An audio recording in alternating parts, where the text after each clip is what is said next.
যেখানেই দেখো যা, উড়াইয়া দেখো তা, পেলেও পেতে পারো অমূল্য রতন। উক্তিটি আরো একবার সত্যি হলো লিটনের ক্ষেত্রে। যেই লিটন ম্যাচের পর ম্যাচ খারাপ খেলে হচ্ছিল সমালোচিত, সেই কিনা অবিশ্বাস্য এক সেঞ্চুরি করে সবাইকে করলেন অবাক। তবে এই সেঞ্চুরির পিছে কার হাত সেটা জানলে অবাক হবেন আপনিও। লিটন সামান্য একজন বল বয়ের শাহিনের কথায় ব্যাটিং এনেছেন বড় পরিবর্তন, আর মনে মনে জুগিয়েছেন আত্মবিশ্বাস। তিনি বলেন, শাহিন একজন সামান্য বল বয় হলেও তিনি আমার ভুলগুলো নিখুঁতভাবে ধরিয়ে দিয়েছে।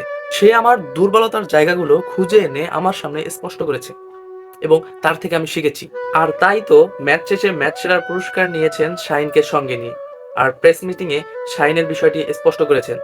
তিনি বলেন, লক্ষ লক্ষ টাকা বেতনভুক্ত করা বিদেশি কিংবা দেশি কোচরা বের করতে পারেনি লিটনের দুর্বলতা। সেখানে সামান্য বল বয় শাহিন লিটনের দুর্বলতা বের করে তাকে ধরিয়ে দেওয়ায় লিটন ফিরেছেন বাগের বেশি। লিটনের জন্য শুভকামনা রইল, শাহিন তোমার জন্য শুভকামনা রইল। এগিয়ে যাও, এভাবে এগিয়ে যাবে বাংলাদেশ ক্রিকেট। হেল্পিং হ্যান্ডের জন্য। বাট সে লাস্ট 3 বছরের মতন বা 4 বছরের মতন কুমিল্লার সাথে ছিল। সে আমার খেলাটাও দেখছে। জিনিসটা এমন না যে কোনো বয় দেখে যে সে খেলা বুঝবে না। যারা কন্টিনিউ প্র্যাকটিস করায় তারাও কিন্তু ছোটো ছোটো ইনফরমেশন দিতে পারে। তো আমার কাছে মনে হচ্ছে ও ওইটুকু ক্যাপাবল যে একটা ব্যাটসম্যানের কোথায় মিস্টেক হইতেছে